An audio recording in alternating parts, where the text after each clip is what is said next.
Whether you're new to pool and practicing the basics, or a more experienced player performing drills to improve your shot making and positional play, the Drill Partner is perfect for you. Check, check, check. Can you hear me all right, buddy? Mike? Well, I tell you what, you get the most flattering freeze of a photo that I've ever seen here on on on the screen. Can you hear me, man? What's that? Bueller? Sorry. Bueller? So what's up with you, man? You look like you're getting ready to go to a high class Easter brunch. You know what? I just may, Mike. You never know. I like to be on the toes a little bit. No, rolling up on Lent. It's all in with the season. Man. You know what? I don't mind rocking a little bit of like Easter colors, and maybe it's just the girl dad in me, or just me like growing up at this point in my life. You know what I mean? But no, at this point, the only things I'm getting ready for, like getting dressed up for, is like I'm taking Juliana to the doctor appointment. You know what I mean? Like it's I gotta go to the grocery store and get stuff for dinner. So nothing too exciting to report here, but lots of stuff to talk about on the show. We had a great show yesterday, Mike, and great guests. Got to recap a little bit of Derby, which I really enjoyed. MVs in the chat, but I don't know what's up on my chat. It's like it's coming out a little, like it's coming out at the bottom now. People got nothing to say or what? No, it's like it used to be where it would come there on the side, or I guess there, depending on the screen you're looking at. But now it's coming out at the bottom. I got it on the side. Yeah. I don't know why that is. Anyway, Mike, what was some of your takeaways from yesterday's show? I know we had Vincent on from the Pro Beard series. We talked about doing filler things at the Derby, which was always great. Hayden, J Hall, amongst other conversations, but there was a lot of stuff to go and chop up yesterday. Yeah, there was. We got into a lot of stuff. Really, tournament coverage with Derby, obviously, and a lot of discussion with Vincent about Pro Billiard Series events for 26. We went through the whole schedule, talked about all the various world championships that they've got going. One thing, we're talking about all those events, and I wasn't really looking that closely at the dates. Mm-hmm. And then I looked over at my calendar. I was adding them all to my calendar, and noticed that not only is the San Antonio event, which includes both Junior World 9-ball and Junior World 10-ball championships, leads right into the Mosconi Cup, and also is Thanksgiving week, which I thought was kind of odd. It's taking juniors to San Antonio, over Thanksgiving, which I don't think the players love playing pool. I don't think they mind too much missing Thanksgiving dinner to play in a pool tournament. But it does lead to some logistical questions. It's not as dramatic for the Pro Billiard Series as it is for Mosconi, because Mosconi it starts the day after Thanksgiving, which means people are going to have to travel on Thanksgiving or, skip Thanksgiving, whatever it's going to be. But they're talking about, 2,500 fans at that point. You don't have that concern with the Pro Billiard Series with 2,000 fans going to San Antonio, right? Sure. So for the Pro Billiard Series, it's mostly a matter of, is it an inconvenience for players or families? I mean, if you got the Junior World Championships, you're talking about families. You're just not talking about a kid getting on a plane and going to a tournament. So you're going to be taking families out of pocket for Thanksgiving. And also Thanksgiving week is, an expensive and kind of tricky week to navigate. Travel-wise. Yeah. Right? So, I'm sure we didn't get to ambush, Vincent with this yesterday. But I'm sure that they Mike, we can get him on the horn. Yeah, let's go back on here and say, what, dude, how did you slink out here without reminding us that you're going over Thanksgiving week? So, it's, like I said, it affects both events differently. It affects Mosconi from the standpoint of trying to get 2,500 fans to commit to going to Orlando Sure. on Thanksgiving. Um, and in San Antonio, it's more a matter for the open events, the men's open, women's open. I don't think it makes a huge difference. It's not like Christmas. I think Thanksgiving's a little bit different. They're willing to, forego this and play in I'm the gonna tournament. stop you there because it's a little, Juniors it's and seniors, close. There's a couple of like holidays here in the U.S. that are like, I like to say they're a little, they ought to be untouchable. You know what I mean? Like, and certainly Christmas is one of them. Thanksgiving here in the U.S. I mean, don't get me wrong. Look, you're basically waiting around until about 1 o'clock in the afternoon just to enjoy a good meal, and then watch the Lions lose. You know what I mean, or the Cowboys lose, and fall asleep on and that's it.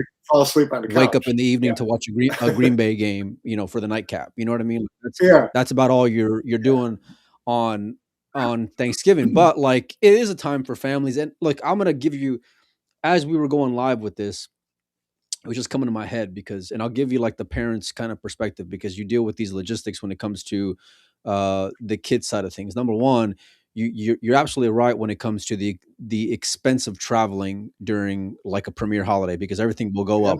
Hotels will go up, flights will go up, all those things. And if you don't believe me, go And and it gets trickier travel wise because flights fill up so fast. sure, yeah. So getting a good time, getting a good route is gets problematic really fast. The one thing that I'll say, looking into, look like just cross-referencing some of these dates, it's a couple of things. One, look, if I'm a parent, I'm not so upset at it from this standpoint, and that is I don't have to get more excuse days off for the kids because they're already going to be off during that time, which is a big plus Right. one. You know what I mean? So I don't gotta have Yeah, them yeah. miss school, which hey, I'm all good with. Two, if I was gonna go and travel, listen, me knowing about it come February, you just and listen, not for nothing, but not everyone's kids get into world championships, So like if your kids are getting Yeah. into it, you got plenty of time, or you think you got to swing at it, you got plenty of time to go and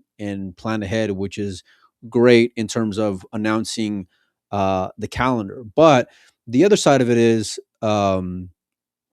like just from like not not only the missing school side of it, but also from the Thanksgiving side of things.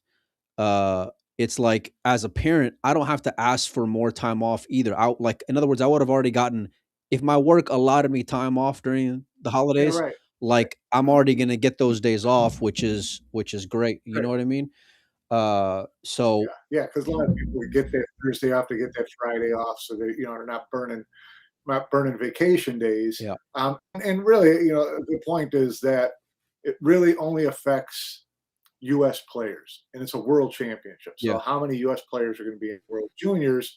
Are we talking about 8, 10, You mean kids? something like that? Uh, Like American kids? yeah. So the rest, yeah, American kids. So the rest of the field, I'd say Asian probably like kids, 10. European kids, it's what's that? Probably like 10. I mean, I can ask Shane Tyree, but I want to say, Yeah. Yeah, I would say 8, 10, yeah, 8, yeah, 10, yeah, ish. maybe even a dozen between all the divisions. Sure. But that's a dozen out of a field of, you know, yeah, 32, whatever it's going to be. The Asian youth players, the European youth players. Thanksgiving's just another Thursday. So Yeah. so it's not a huge inconvenience. Like I said, for the pro men and women, someone like Sky, it may affect him because he's a little more family oriented. For the most part, But a they lot don't of them, have like I don't think that. the men's event's just going to be a men's event, right? It's not going to be a men's world championship.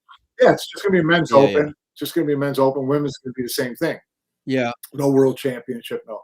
But so is it a huge deal? Like I said, it impacts to me Moscone more because you're talking about trying to get 2,500 to 3,000 Right. people to fly in to Orlando to watch an event. So a little bit different, in terms of the logistical issues and challenges Sure. that affect the two events rather than Thanksgiving week. Yeah, you're absolutely right, Mike. And I mean, the one thing, just looking at when those dates go and start, like another aspect of it is the Moscone Cup starts, I believe, on the Friday following Thanksgiving. So you're flying Correct. in. Day after So Thanksgiving. you're flying in like you're flying in probably Wednesday, Thursday at the latest. Which is on Thanksgiving. Or Thanksgiving Day. I mean, Yeah. that's one thing they always say, it's cheaper and easier to travel on Thanksgiving Day. So if Oh, you're it blowing is off the same thing Thanksgiving with anyways, like New Year's fly in Day. fly in on Thanksgiving Day, you got an easy in. Yeah. Now you're not gonna have an easy out flying home on Sunday No. of Thanksgiving Right. weekend because the event ends on it actually ends on, Monday, I think, Monday, for doesn't it? the Pro Beard Friday, Series. Saturday, Sunday, Monday. So you'd be flying home on Tuesday. Yeah, probably not a bad. If you fly in on Thursday, out on Tuesday of Thanksgiving weekend, you're probably not getting Probably beat up too dodging a bad. bullet a lot better than flying home on a Saturday. I'll tell you Yeah, that, especially on that type of holiday, yeah. because you better go and book that now. Oh, and there's always the chance that it's over in 3 days. And everybody's got to fly home on Sunday. That Listen, that never happens, right? They never have the threat of needing to cut it short because it's so competitive and Yeah, the not best anymore. the best event. They've got the escape hatches pretty well dialed in at this point. They're planning how to cut it short for 2029 at this point, So like they're planning way ahead when it comes to how to navigate that. And unfortunately it is going to be an everyday concern.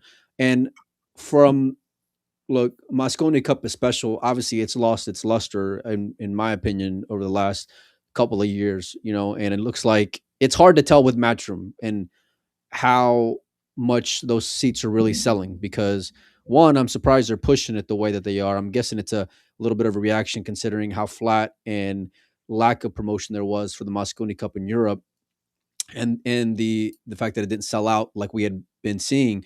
But when they say like, "Oh, tickets are flying fast," I'm always like, "Are they?" Like now anyway, I'm like, "Are they?" Because years before, I believed it. I mean, you saw secondary market prices go through the roof and all those things.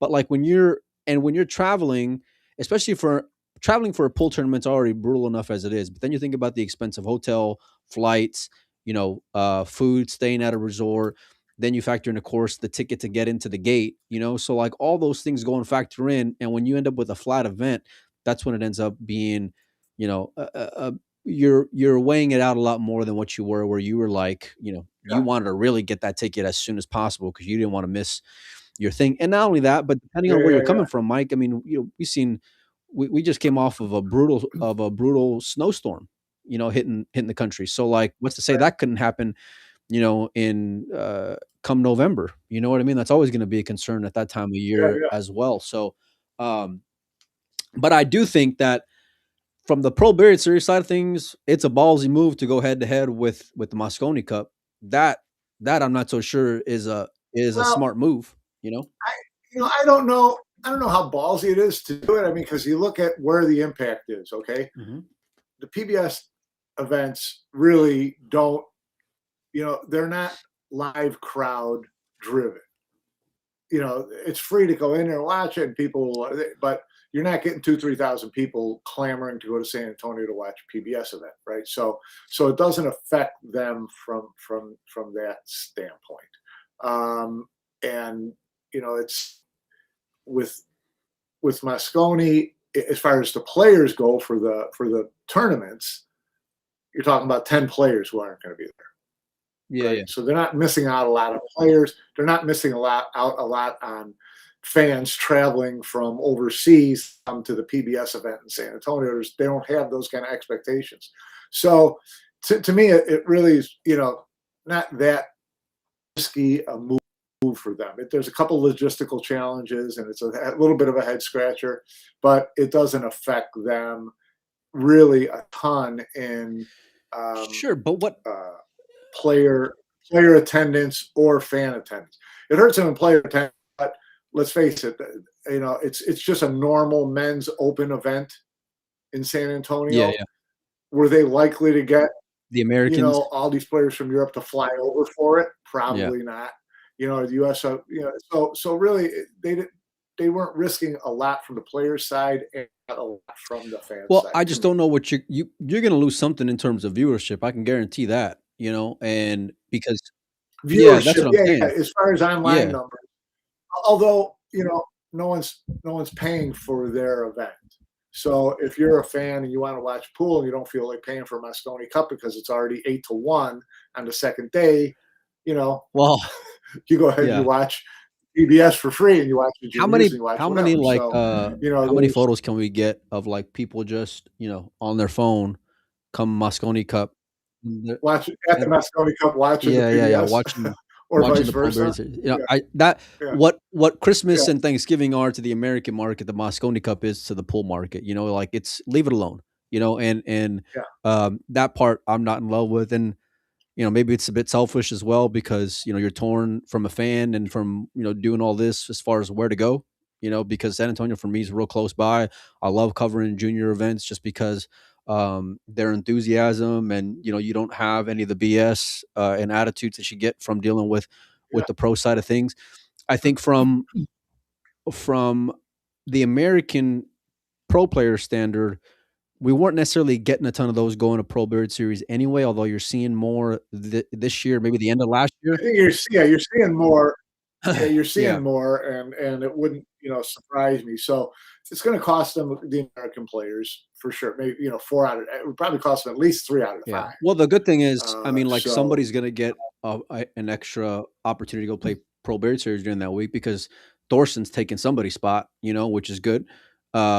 So there's that one, and then if you're gonna have somebody else, another outside guy go and come in to sneak in there, then more opportunity, I suppose, although we'll see if they even want to go and travel to go and do that yeah, during like a more family aspect of it. But I tell you what, like you'd be missing out on a big, you better have like, I don't want to say like a bar area, but like, and a hangout area there in San Antonio with the NFL games on and the Moscone Cup on, during like the lounging sessions. You know what I'm saying, Mike? you want me to tell you what the over under is on the chances that the Pro Billiard Series is going to have TVs with the Moscone Cup on it around there in Well, San Antonio? Mike, how many of those kids? Let me.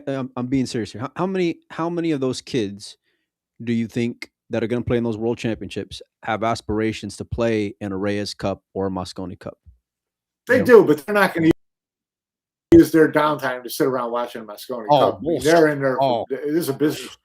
come This is on, a Mike. business trip for them. You think Hayden Ernst or Yes, Sophia yes. or they're playing 2 World Championship events. They're going to be playing morning, noon, and night. And I tell you what, during I don't see them commercial like. breaks, he's going to be like, "What's the score on Shane and Sky's match? Let me just take a look here and see." I guarantee it. Well, we'll ask. We got 7 months to ask them. Yeah, yeah.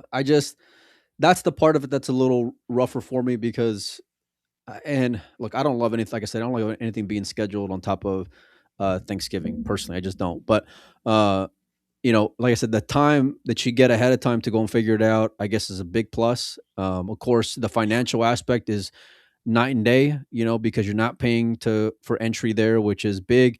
You're, I think Orlando comparable to San Antonio as far as airport size. I mean, it's comparable. San Antonio is probably a little bit smaller, although it is a bigger city, I'd imagine. I don't know what the Yeah, tourist, the yeah, tourist, like obviously tourist stuff in Orlando is fucking ridiculous, where, um, yeah, San Antonio, there's a lot more opportunities there, weather-wise, flip a coin, I guess. But um, yeah, yeah, I get.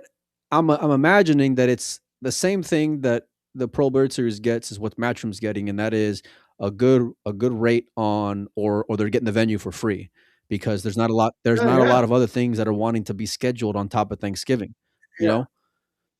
right, So, and right. I'm not one. So that's always been always been one of pool dilemmas is that it's expensive to hold events, and so you have them when you can afford to have Right. them. Yeah. And so those opportunities offer you a lot of leverage. When the BCA trade show, first moved to Vegas in July, it was purely for the fact that back in those days, it was the cheapest time to go to Vegas. So the BCA can get the industry to Vegas at an inexpensive time. That's why the trade show was in Vegas all those years in July. Well, we're gonna have it, what, like in March now, coming up here right around the corner, like Well, now they moved it yeah. to March. Now they moved it to March. It's a little bit steeper But they're not. It's not. You know, it's not the cost of putting on the whole show that they used to have Sure. when they were running it soup to nuts in Vegas or wherever else they were holding it. So, and it's a smaller show, so it's a little more geared now toward time of year that favors manufacturers. So March is the Yeah. window. Like I posted yesterday on Windows Open about being out there. Got the nod yesterday from Shane Tyree at the BCA, so I'm pumped for that. It's always one of my favorite shows to go to. Um, They're letting you in the door again. hey, listen, don't. I'm not. I'm playing nice. I'm playing real nice. I'm playing real nice these days. No, I'm kidding. No, look, I said this yesterday. Whatever aspect of the industry that you're in, whether you're shortstop or you're a league operator or you're a pool room, whatever, like you should be there. But especially players. For all the players that piss and moan about needing support in the industry, like if there's ever one event that I would that if I was in their shoes I would invest in, like on my own dime to go to, it'd be that one, just to go and shake some hands and Yeah, introduce yourself and put your absolute best foot forward, because there's nothing you, there's nothing that it's so much easier and better to get things done in person, and people are more likely to want to support you when they get to yeah, know you and they can shake your hand and they can hear you and speak with you and all those things. And so yeah. kudos to all the players. BCA trade show was always like a job fair. Yeah. Back in the day, when Was it, Mike? they had so many more booths and so many more companies in the industry, you look down the aisles and it was all the top players. It was all the players, period. Yeah, But they never missed. dude, They never missed the opportunity to work the aisles and to work the crowd and to pick up, business cards and it's crazy. glad hand a little bit here and there. So yeah, you're smart to do that now too. Like, and it's obviously I wasn't around then, but like now it's like a ghost town in that aspect. I mean, you'll get like maybe a handful, I thought maybe there a were a fair dozen. number of players. I thought there were a fair number of players last year. Well, listen, it I was thought there like were a decent. it'd be like Lori John and who like Well, some of them already April have Larson. deals, Sure, right? sure. Some of them already Well, I have mean, they're deals. going because of their sponsor, but But I mean, like you, if like right, realistically, you know, if I'm a European, if I'm an American, if I'm whatever, I'm just going and at least spending a day. Just one day is enough for them. But spend a day to go out there and just yeah, start walking and meeting people. Thorsten was there last year. I'm trying to obviously Oscar and Savannah yeah, were there as well, announcing the Gold Crown 7 with Brunswick. So there was a few, and I'm hearing that SVB is going to be out there for QTech as well. So that part of it, I'm liking, and I think maybe even Jesus. So, um, but yeah. it's Wow. so important, and if you for everybody who wants support in the industry, whether you're putting on a tournament or whatever, like listen, you can go out there and get right in front of somebody's face. And if you got your schedule planned out for, 26, 27, whatever, it's the best way to start building and maintaining relationships. I can't like stress it enough, and But if they the let other me thing through I the would door, say they'll let a is, lot of other people through the door. Trust me. well, the other thing I would say though is if you're going to spend the time to go there prepared. Oh yeah. Don't just show up and feel like you're just going to walk around, meet a couple people, and all of a sudden get a deal. Go there with an elevator speech. Go there with something that Sure. where you can tell people what your ambitions are, what your goals are, how what you're doing at your end to make it happen, and why the support would be helpful, and what you can do for those people who are going to Yeah. support you. I mean, don't just show up, expect someone. That the industry's small and tight right now, Yeah, it is. so you got to really press someone with giving them an opportunity, to expand their brand. Yeah. So go there with a plan. Yeah, and especially like as so many challenges after the last year, and companies are still dealing with, and being able to understand those challenges as well just puts you in a better position to leverage what you bring to their table. Because as of right now, I don't Yeah, think that I I always find it funny when because I got a lot of relationships, Mike, right? And I always find it funny when I'll hear from whether it's a player or a manager or whatever, and they're like, well, what can that brand do for me? And in my head, I'm like, what can you do for them? Like, you gotta be, Yeah, no, that's what it should yeah, be. you know what I mean? Like, and that's it's I don't know where you think you're um you know how you value yourself, and don't get me wrong, confidence is everything, but to your point, as far as like being prepared and all those things, it's like you really gotta, if you understand where they're coming from, then you can understand how you can serve them and how you can help promote. Yeah, know what know what their business is. Know Sure. what they want out of their business. Know what they're trying to do with their brand, Yep. and convince them that you can help them, spread that word. Whether it's through your Oh, yeah. social media impact, whether come with your numbers, come with a plan. Like I said, don't just go there. The days of just showing up and saying, "What can you do for me?" It was kind of like that in the '90s. I mean, don't, Was it? don't get me wrong. I mean, players were in Shocking, the, yeah. in the driver's seat back in those days, Yeah. right? So they were going out asking for some pretty big, numbers. But now it's a different ballgame. Now there's got to be ROI. Oh yeah. There's got to, Yeah. yeah. And I So mean, look, you it's a interesting transitional time in the industry, given the social media aspect of it. And from someone who is covered in tattoos, and one of my best friends is, Mr. Buttoned Up Panozzo over there, it's like, yeah, that it's branching out in all. you've just never seen my That's tattoos, it. man. Hey, listen, I roomed with you in the Philippines. I have, buddy. But like it's an opportunity. I don't care whether you got, a influencer type page or whatever, you're a trick shot artist, whatever. You'll see Florian there as well. I remember just Yeah, walking around and, meeting your boy Bowman and the head of APA as well, just like stumbling through the crowd, and those are the, yeah, and matter of fact, I got to follow up with them because I want to go out to the APA World Championships this year. So thanks to you, um, I followed up with them, and he sent me an email back, which is great. But I'm gonna try to go out there, and it's just like those little opportunities where you can go and plant seeds. And this is going on 2 years ago now, which is crazy to think about because time just flies by. But it's like you may not get that immediate are like return on your investment, but you got to start planting seeds and you got to start building relationships. And then you follow up and you send an yeah. email and say, hey, thanks for your time, or hey, I appreciate the 5 minutes we got, or whatever. Because you also got to remember that for those companies, they're there to make deals. They're there to sell. They're there to, get Right. really big orders sold during that time and push new cues They're and all that. yeah, they're there to sell, not be sold Right. Yeah. to. Yeah. Yeah. But you can do Yeah. it. You can do it. You just have to pick the right times, the right opportunities. Right. You have to know when to talk to them, when to lean Yeah. on, whatever. And if it's just making introductions, but and it's tough for players because they don't have business teams, they don't have marketing managers, they Sure. don't have a talent manager, things like that. So they've got to do this on their own. They've got to be dialed in enough to go back home and send out follow-up emails and thank you notes and things like that. This is not in their wheelhouse. I Right. understand that.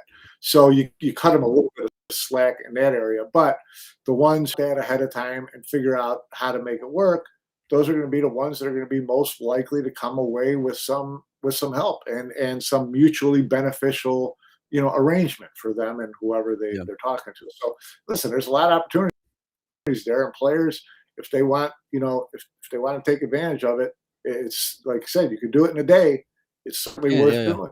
Oh, I mean, it's like you'll literally, you're in a big, like basically you're like a hangar in a nutshell. And, but it's like everybody in the neighborhood is like the who's who of companies. You got Diamond there, Aramid there, Gabriel's is there, Q-Tex there, Predators there, Brunswick, Olhausen, Mucci, Peach Hour. I mean, and the list is just going to go on and on and on. Dinosphere, Yeah, you name it, they're going to be out there. And so you can literally just walk around and start seeing products that they currently have, products that are going to be unveiling, which is always a cool thing, which I always love.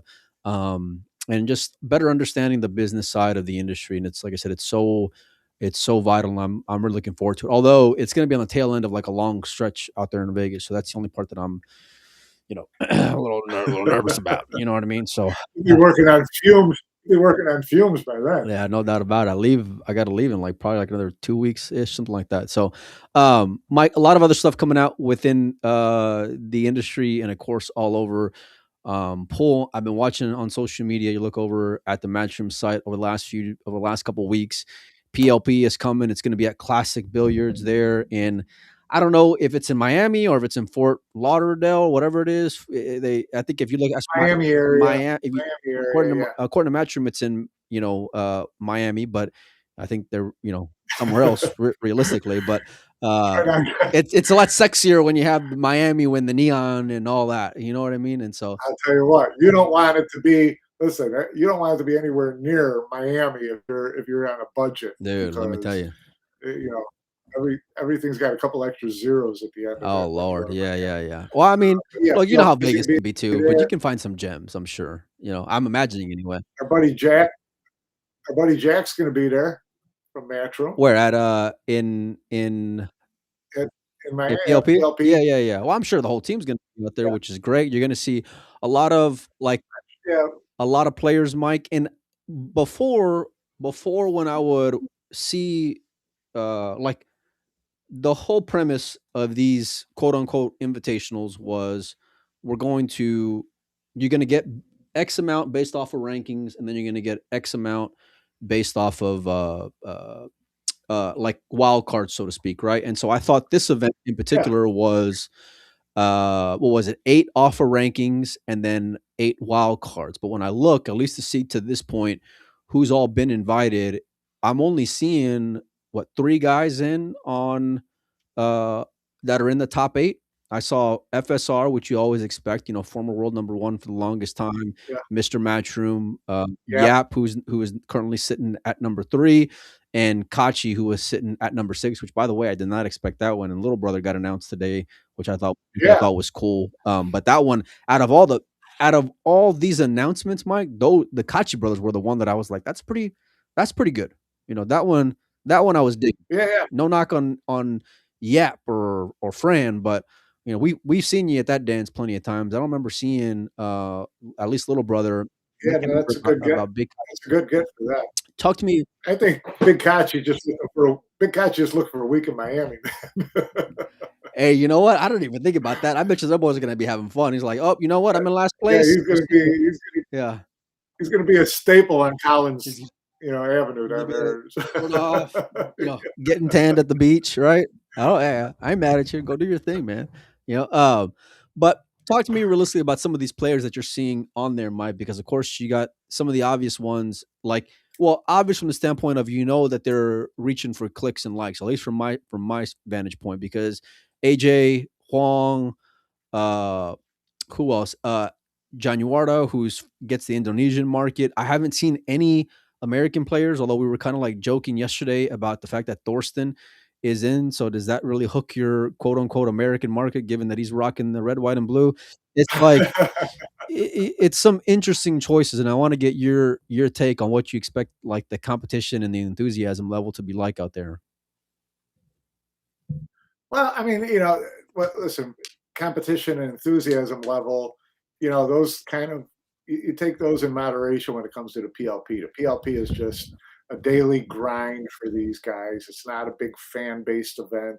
It's not a big, you know, um, high intensity, setup as far as crowd and people on the edge of their seat, whatever. It's just match after match after match after match. I think the field is if the main role of the PLP from a matchroom standpoint is creating content for all these different carriers around the world, you've got a really good mix of players in there. You got some players with some good stories to follow. You in some good parts of the world. You got every place covered.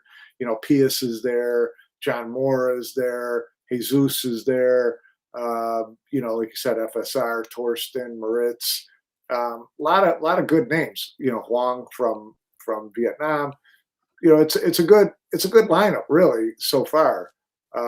So I think it'll serve its purpose. I just like I said, it's not one of those events that's a big crowd draw and has people watching all day on the edge of their seat. I mean, you're just getting round robin play after play after play after play. So you just get to watch a lot of pool.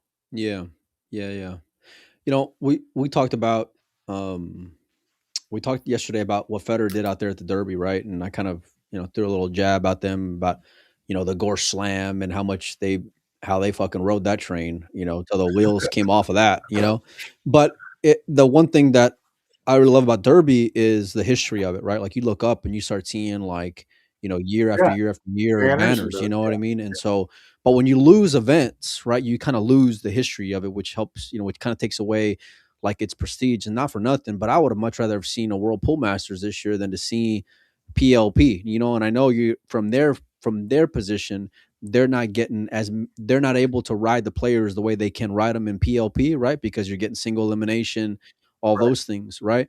Um, but and maybe that's the leg that they're standing on, right? Because they can get more content out of them from that aspect. But um, yeah, I you want to be able to like strive for something, and I know these players are good, nothing, they've all had spots within last year that they've kind of caused a wave, Jesus and John out there in Florida, Jesus out there in the US Open to some extent, of course PS being a rookie, Moritz defending champion, like I said, getting those market guys, I completely understand that aspect of it, but like I don't, the bigger picture I have a hard time understanding. And even though I love these secondary characters and following them and see like if they can develop into like A1 stars, you still got to have your bread and butters to pull in pool fans, Yeah, and I feel like that's something that and unless they're holding a couple of aces up their sleeve for the end, and like I said, to their credit, they've announced some pretty good guys the last couple of ones because I really enjoy seeing the Kachi brothers being thrown into that mix. But it's like where's filler, right? Where is Shane?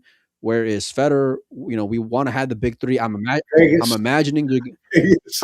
well, so then, but then by that standpoint, are we not going to get Jason in there? Because Jason's always in these Matchroom Invitationals, and you always expect him there. No, If Jason was in, he'd be on the list. you mean already? He would have already been announced. Is that what you're saying?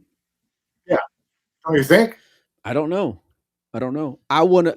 Some of those guys who are out there right now, like when it comes to the conflict regard, Jason was already, he's already. what's the event that it's Didn't he already? Was he looking for a player out in well? for that turbo doubles in Vegas? Let me ask you this: he did, and he got Cheska, which is a fucking fire partner. Like Yeah, that one I want to see. but he's going to be. He's already committed to Vegas. Yeah, What are the overlapping dates? yeah, that's what I was wondering. Is like, are any of those guys? Are any of those guys? Because I know there's some conflict as far as overlapping between Pro Beard Series and PBL. I just don't know what part of Pro Beard Series because Well, Pro League,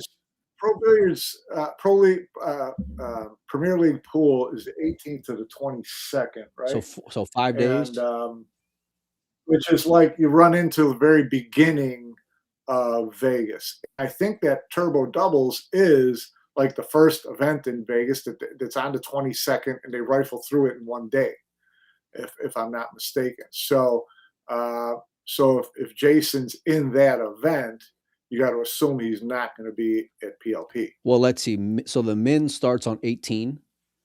That's all I got starting on 18. The men's open starts on the 18th. Yeah. Women's on 19, but you ain't gonna have no girls. At least you haven't announced any females for PLP. But yeah, men starts on 18 is what it says on according to their Okay. to the PBS flyer. So, and the attractive part for players is yeah, even though you got a big nut to crack, right? Because being out in Vegas for that long, there is a big nut to crack. Is that you get more bullets in the chamber because you can play more events, right? Especially these premier guys, like the ones we're talking about, Yeah. these A1 guys are they would be able to decline the invitation, but they would have a spot to play in men's open doubles, whatever turbo doubles, whatever, because PBS isn't stupid. They know who the draws are. Even guys like, and you're there in the States, you want to have the Sky Woodwards of the world. You want to have these dynamic American players as well, especially people who are playing good and fit the market base as well. So that's where like I just and we'll see. I mean, like I said, we don't know. I don't know anyway. Who Matchroom still has left up their sleeve. I just look, these different twists that we talk about all the time for events that we appreciate and are enjoying is great, and it gets you excited. And even like I was excited to hear about Savannah and Sky and Shane, right? I'm excited to hear about Jason Shaw and Cheska Centeno. I no disrespect, Mike, right? But like I'm not excited to see, 5 matches with Mora versus Pius or whoever. Like some of these guys are just not. Yeah, Yeah. well, I mean, Jason, as far as Jason go, he is on the player list for the men's open So then that would in mean he's not Vegas. going to be playing in PLP. Well, that's a surprise then for me. That's You know. that's what you would assume, Yeah, yeah, yeah, right? yeah. So now I don't know. Um, he's also, well, he's in world team. So for Jason, it was a matter. Obviously, it was a matter of a lot of opportunity playing the men's open, Sure. playing the turbo doubles, playing the world teams with Darren and Kelly. So yeah, it was just there were too many options for him as opposed to going through the PLP slog of that many days of grinding, playing, and really not a huge payout, right? Yeah. So, yeah, I mean, it kind of makes sense. And we lose Molina. I'm not good flying without a net here. So we'll hope that he comes back soon. He did mention both Kachi's playing Premier League Sorry, pool. buddy. I didn't see Little Kachi on the Premier League list. Did they announce They him? just announced him. Little Can you hear Kachi? me? How's my audio? Oh, Yeah. yeah, no, they just announced him this morning. They just Oh, yeah. well, I was too busy getting ready for this. Ah, okay, yeah, here we go. Here it comes. Here comes the excuses already, buddy. No, look, some of these guys, like I said, I'm excited to see, the AJ one. It's low hanging fruit for Matchroom. I don't even remember he was a part of it last year. I think you were the one that had told me that he was even in it last year with a abysmal performance, And I guess coming off of the MVP, maybe some story for redemption there. Okay, I can maybe buy into that, but some of these things are just a little more head scratching. And look, kudos to the guys out there at Classic Beards because they're doing a lot, right? They're putting on a WPBA event, they're doing Yeah. PLP, and I'm sure it costed them a pretty penny to do PLP. But they're supporting players and giving them good opportunities. I just, I would have loved to have figured out a way, and I'm sure it's a lot easier to talk about it behind a microphone than it is to put pen to paper. As far as like, how can you maximize this? How can we get the most bang for your buck, whether it's from a scheduling standpoint or from a player standpoint? Because there's not a lot of options for premier matchroom events here in the States like this, and so if we're going to get one, let's really try to hit for a home run, Yeah. and go from there. So, um, but yeah, I don't know. I think I don't remember watching a whole lot last year, Mike. If I'm being honest with you, I think I remember Shane, or did Shane win last year? No, Moritz won last year. The year before Shane won, because I Yeah. remember him leaving Vegas to go play that event, and then he just snaps it off after winning Right. everything out there in Vegas. So, um, yeah, I don't know. I have heard though from a few top guys that they were not in love with the format. They did not like being, to some extent, worked that hard for that kind of pay. And so Yeah. it is tough to go out there and play that much pool and be cooped in an arena, or depending on where you're at in the world, right? Some pool room or whatever, for that amount of days, and just at match after match after match. Like, it's a lot. It is a lot, and Right. so It is a yeah. lot. We'll see how the players list continues to pull out from there. But yeah, who do you got winning up until this point? 'Cause there's but you got Yap in there. You got like I said, the Kachi brothers, Huang. Who do you got that's coming in on high Yeah. No, gears right it's now? yeah. Yeah. It's just so many matches. It's hard to handicap this event for Yeah. sure. I mean, you can kind of look when they add into players at the end and say something like that. You kind of have a feeling who is going to be in the bottom six. Yeah. Yeah. But the top 10 it's a complete crapshoot in this format. I mean, I don't know how I would handicap this format for the top 8, 10 players.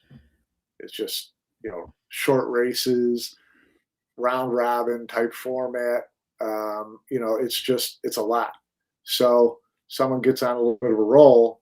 It could be anybody. It could be a John Mora. It could be a Pius. It could be a Moritz. It could be a big hitter like a Yap or something like that. But it's always been a little bit on the flaky side in terms of who the front runners are late Sure. in this event. Well, yeah. I mean, I think what you've had past winners are Albin, Shane, and Moritz. At least that's what I could think of off the top of my head. And Albin came in like as basically crawling his way to the all good line. players. But I mean, if you handicap that event at the beginning, is Albin one of the first names you're going to come up with? Probably not. But but you're not surprised when he's there at because the he's end, Albin. that type of format. So it's just kind of a crapshoot. Yeah, I love the endurance factor of it. That part's a little bit interesting. It's a lot to like keep up with as far as throughout the event. And again, I didn't watch much last year, if at all.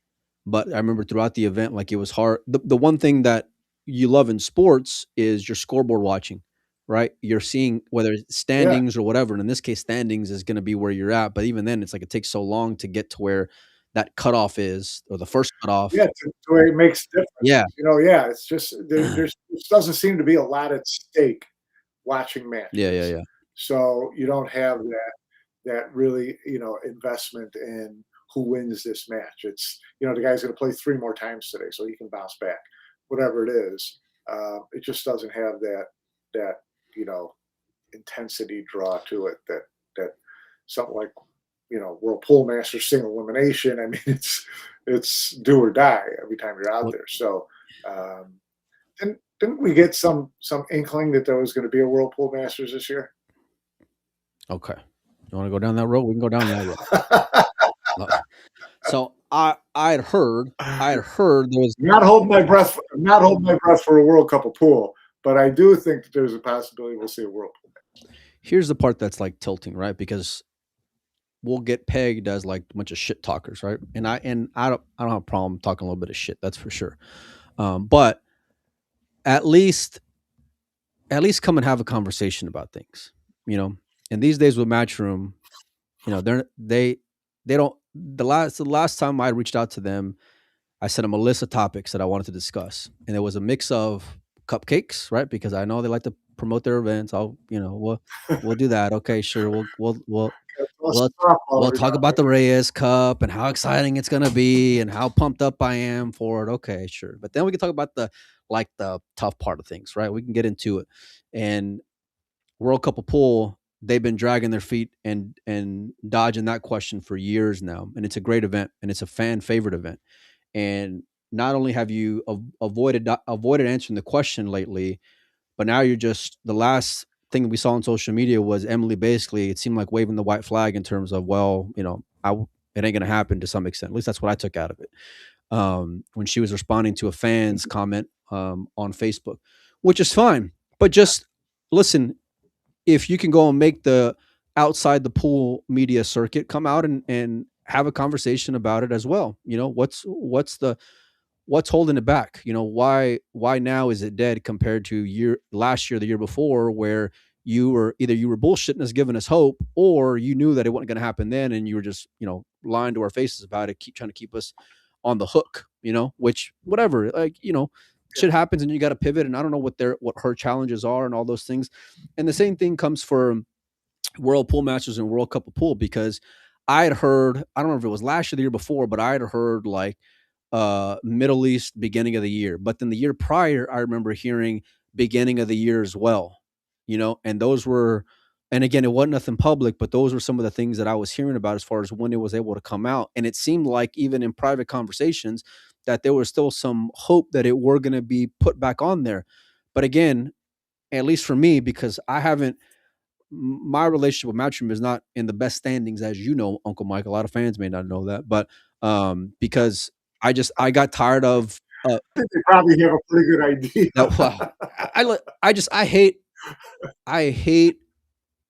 I hate bullshitting, man.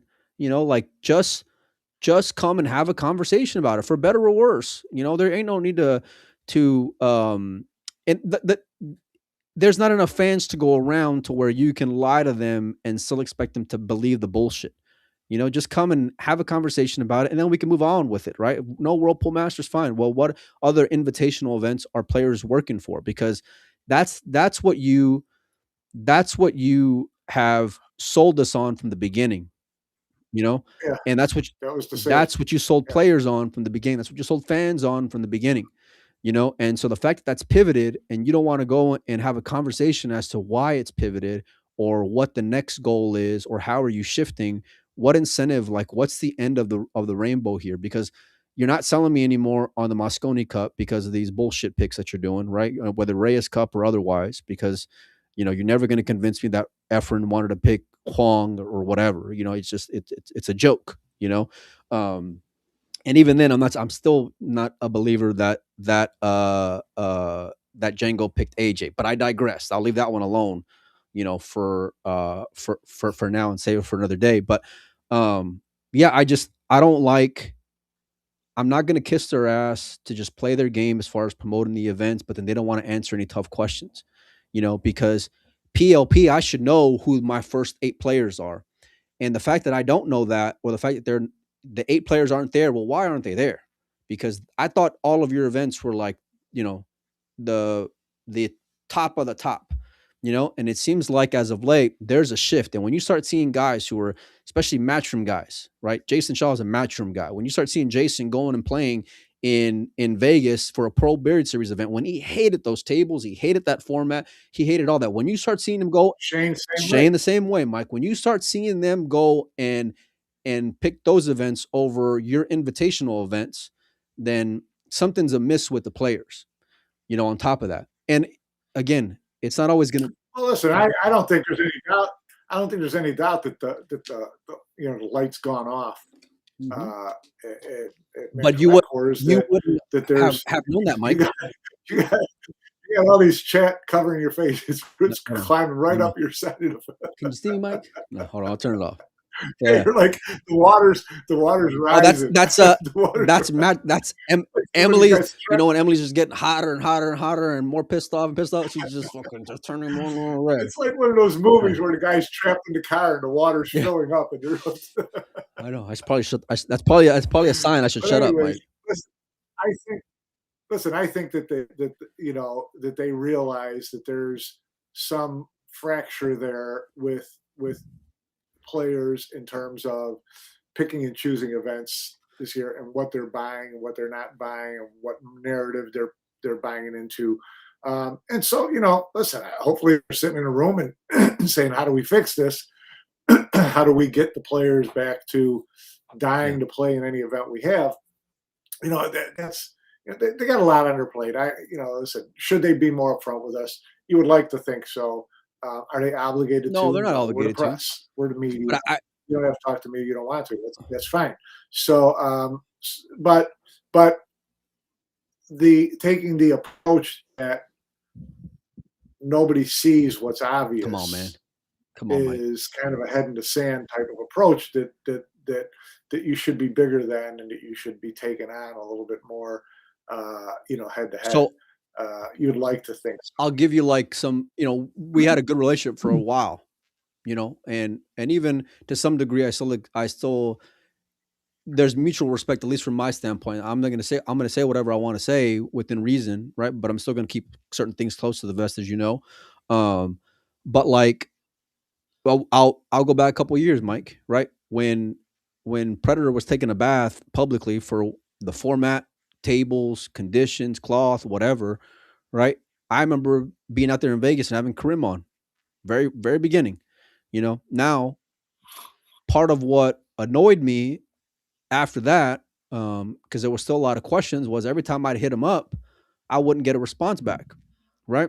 Motherfucker leave me on red, right? And yeah, just say you're busy. I don't care. You know what I mean? Just I don't like feeling disrespected, Mike, if that makes sense. And so, but Vincent, maybe it was last year, reached out and said, hey, I'm not sure what the disconnect is, with Predator and you, let's get together, let's have a cup of coffee and let's have a chat. And said, okay, cool. And I I pretty much said the same thing that I just said right now, and he explained to me like, "Hey, listen, I'm running the events, I'd love to answer any questions you have, whatever." And look, Mike, when it comes to asking some of the tough questions, and you know this because you've been doing this for forever, right? That there's a tactful way to go and do it. And I've learned from you or from the hard way and putting my foot in my mouth or from burning relationships that maybe I didn't mean to burn, but I've tried to learn over the years that there's a right and a wrong way to go and do that while you can still respect somebody and not ambush them, you know? Now I didn't always know how to do that, because this is not my like area of expertise. And like I said, I've made an idiot out of myself plenty of times, and I still do. Um, but it's like you I don't mind I don't mind help promoting just for the sake of promoting an event. I don't like doing it for the sake of you just want me to play dumb and I look like an idiot not asking you the obvious questions with that elephant that's in the room, Yeah, you know? And so that's what it comes down to. yeah, Yeah, like that's the part of it where my fire gets burnt out with playing that part of the game. And don't get me wrong, listen, I've gone to a lot of matchroom events. They've given me media access before. They've allowed me to interview players, even though I've already had a relationship with players. They let me walk around their venue and throw out my phone and just, spot shot interview with somebody, which is great and appreciated. And I played the game where I would ask for permission to do this or do that. I'd maybe give them a heads up on questions yeah. to do this or do that or whatever. Sure. But it it wasn't worth it after a point where like you don't even want to take ownership for certain things or come and answer some of the obvious stuff, and that's where, at least for me anyway, that relationship kind of like has gone a little more south than I would have hoped for, because at the end of the day, what they're able to do from a growth standpoint, whether you're looking at their numbers on social media, whether you're looking at the way that they promoted the game, the players, all these things, like it's great. It's phenomenal. It really, really is. And I'm not taking anything away from that. And if you compare Pool and what they've done from 5 years ago until now, like, great fucking job. And I mean that with all the sincerity in the world. Yeah, and what the big difference is that when they were doing that and when they started kicking off their World Nine Ball Tour events, they were kind of um, the only game in town. Sure. Okay, now the field has gotten a lot more competitive, and the dates fill up, and there's just more and more events. So it's gotten to be, there is that, there's two or three big players in the arena now, Yeah, right? yeah, yeah.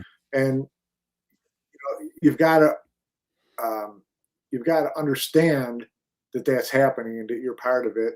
And obviously we all know. Listen, if Matchroom and Pro Billiard Series and WPA are all firing on all cylinders, Man, it's got so much potential. there's a lot going on, Yeah. and it's you could make major impact in the game, partly because they play different roles. I mean, obviously the Sure. Predator business model and their role is completely different than the Matchroom business model and their role.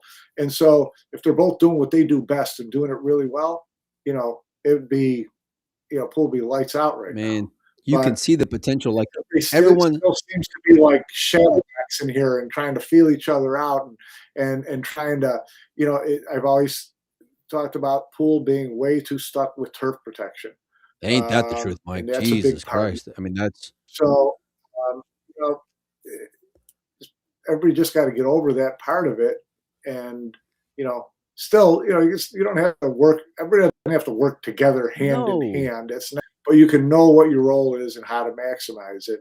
And I think right now, Matchroom's not doing their best job of that. Can they correct that? Yeah, you just have to accept what's going right and accept what's going wrong and fix it. And the communication part of it, I think, is something that they could improve on. I think the communication, other than the very obvious, flag waving, is a little bit, subpar right now. And so, That's yeah, I that's mean, that's we'd being all polite about we'd it. all like to see that approved. We'd like to see, the big word has always been like transparency. Everybody loves throwing around transparency. Nobody loves living it. So, Yeah. let's You know, Yeah, you hit the nail on the head, Mike. Yeah, and um, you see like ingredients on both sides where you're like, man, like something really special could be there. Like really, really. And don't get me wrong, it's still great, it's still good, it's still solid. Some are going one direction, some are going another direction, whatever. You know, some are putting their money where their mouth is. Others are selling you a bunch of bullshit right now, or at least that's how it's coming across anyway.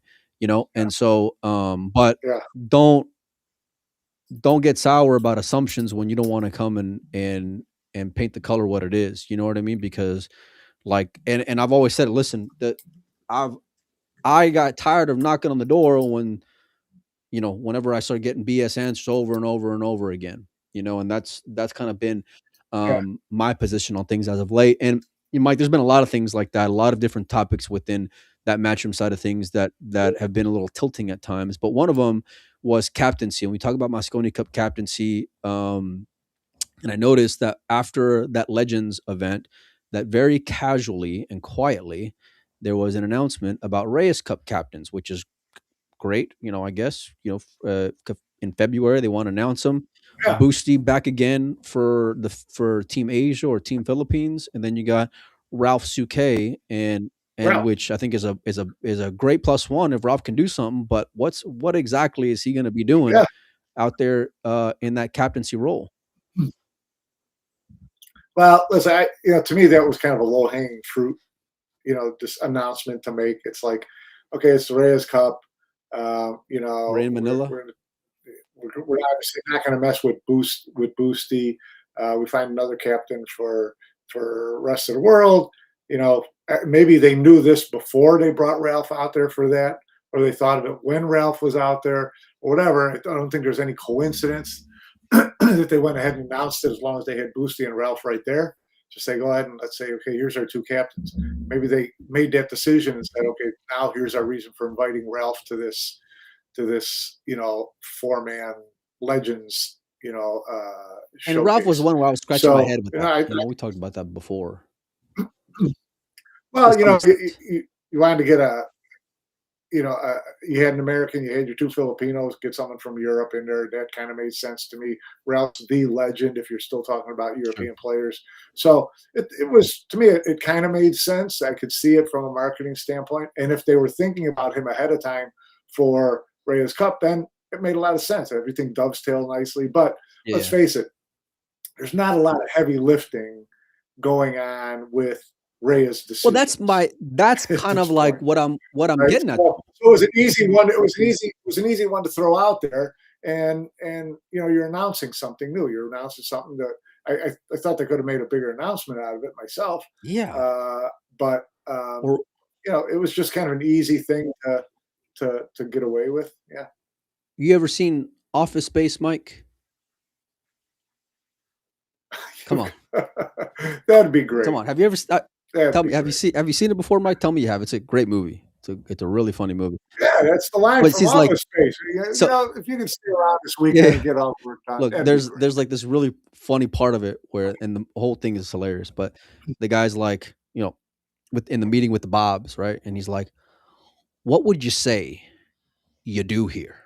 You know, and that would be my question to what these guys are doing here, because like if you're telling me Boosty's in, okay, AJ, you're already in again, all over again.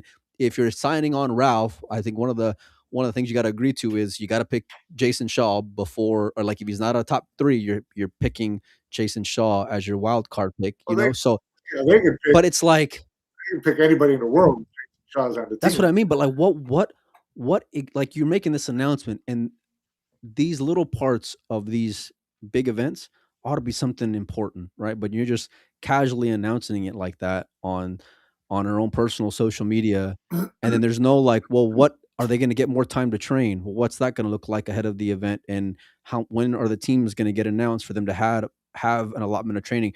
But if you're not going to have it, well, then is he just going to be sitting in a chair looking at his phone or making lineups the whole time? Because we've already seen guys be in puppet roles where they weren't necessarily given free reign to do as they need to do or want to do, and in an event that is very much in its infancy, but very much like it feels like on life support to some extent because of the lack of competitiveness.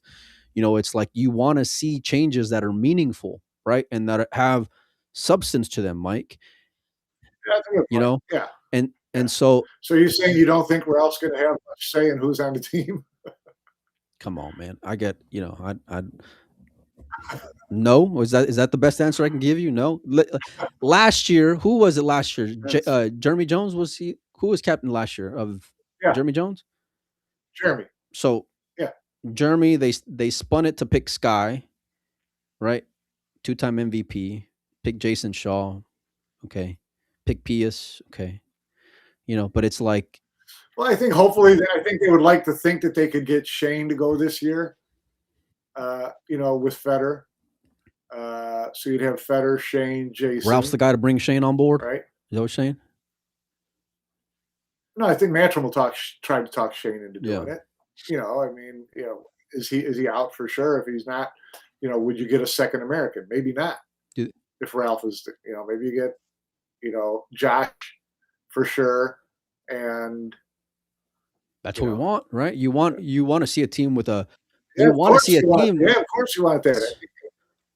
So I think if you've got Ralph as the captain, you got to assume that they're going to make a heavy push, and this will be Matchroom's job really to make the heavy push to get Josh and Shane to both Look, say Shane's yes. playing.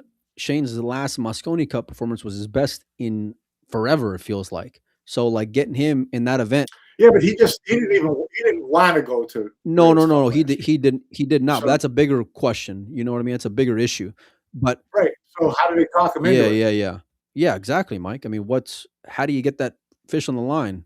No pun intended. Because you not only need it from They get, what's that? I said if they got Shane to go along, and you've got to assume Federer's going to be in there, and Jason, who's going to be in there, and if they can talk Josh into it, it's a pretty good starting four. Come on, man. Listen.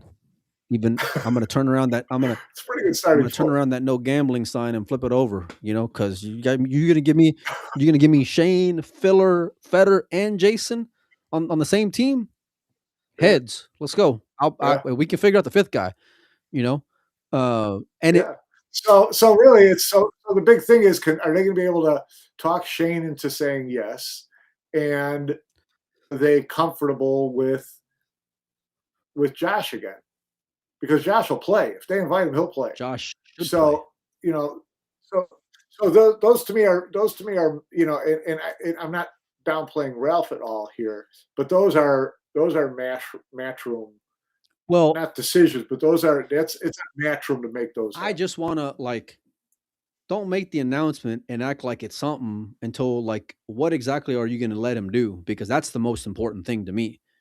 Because someone just saying Well, you're the captain of listen, we know from recent years that this whole how does the team get picked? When is it? What are the qualifiers? Mike. When is it going to be known? All that stuff just kind of gets played out as we go along. Yeah.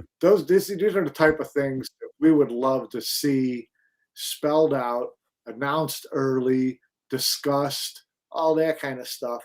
And it just seems like it's kind of like we'll get to this when we get to it. And understandably, they've got a full plate in their office, so maybe it's not top priority. But the more organized you look, the further ahead out, the more in control you look. Right? You lose that look when things look like they're from the hip late in the game.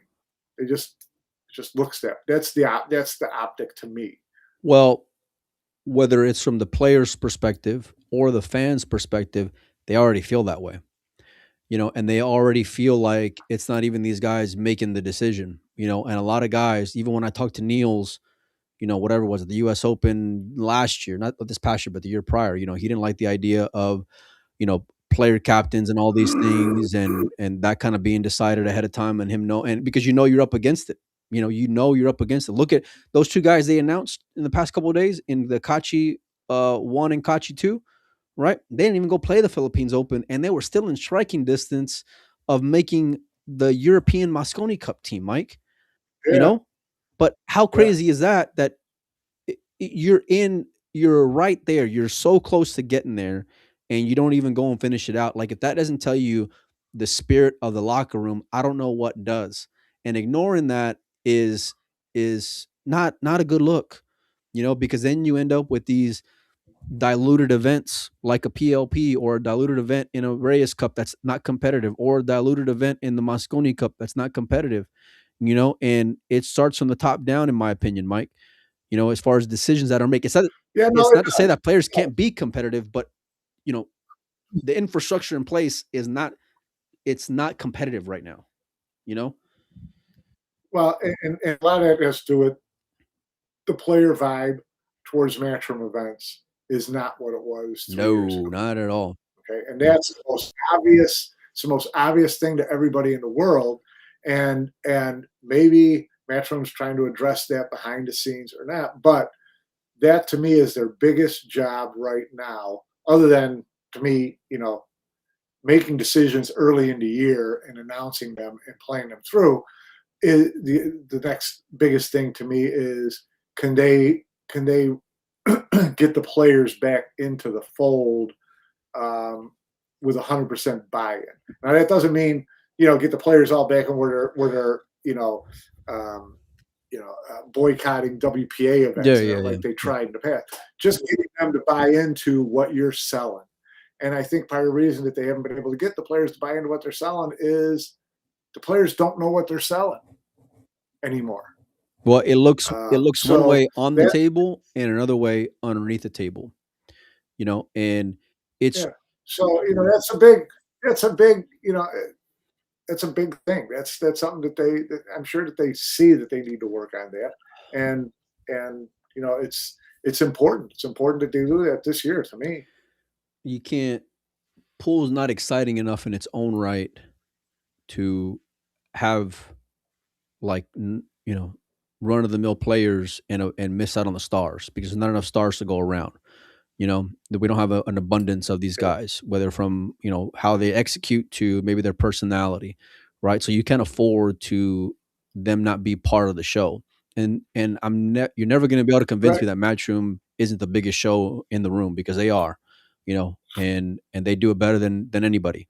But it has to go hand in hand with top tier talent alongside of that, because we're in desperate need of uh of stars, and so um it's real it's tough. It was always going to be tough when you have this generation of players that are already jaded from promoters and already have a sour taste in their mouth from decades of being screwed over one by one. But then in when you have them go along with the ride and then they get shorted again, it's so hard to build that back up, because now you're Yeah. even further behind than what you started with a couple of years ago, and that's the tough part. And whether it's finances or the under the table shit that's frustrating for players or whatever, it's and the financial part of it is is a big deal, because you basically got to get final eight to make any money. Imagine that you paid 256 and you got to get final eight to even make any money at any one of these events, and then but you want to qualify for X, Y, and Z. But if X, Y, and Z is already decided in February, then what am I qualifying for? Like, is it a possibility for me to stay in the green going there, given the fact that all the invitationals are pretty much set in stone to some extent? And then you have the fact that even from the beginning, that event in and of itself, just by itself, is a tough nut to crack, you know? So, and Yeah. more than ever, players are realizing that, are owning that, and are making their decisions based off of that. And I think you see that now. And I'm not just kissing the Pro Bird Series ass, but what they do as far as the twist from the type of events they do, from Scotch doubles, Scotch triples, whatever, right? Different events for the fans to go and visit. Plus the fact that from a player side of it, you get 3 shots at making money or 2 shots at making money. That's a big Yeah. plus one, Mike. You know, It is a big plus. It is a big plus one, but we both know that um, given the choice from a format standpoint, most of these guys would rather play WNT events. I still think most guys are not in love with race to four, sure, yeah, yeah, best of yeah. three sets. Okay, so, but the multiple opportunities makes it Mhm. easier. They've got a good payout structure that makes it Well, and you heard him say beneficial. yesterday, they're So, adding you know, 20% plus, right? 20% compared to last year. adding 20% more to each event this year. So, yeah, so you see where players now are starting to make that business decision as opposed to the loyalty decision. Um, and I think that that's, I don't think that's them being greedy or disloyal.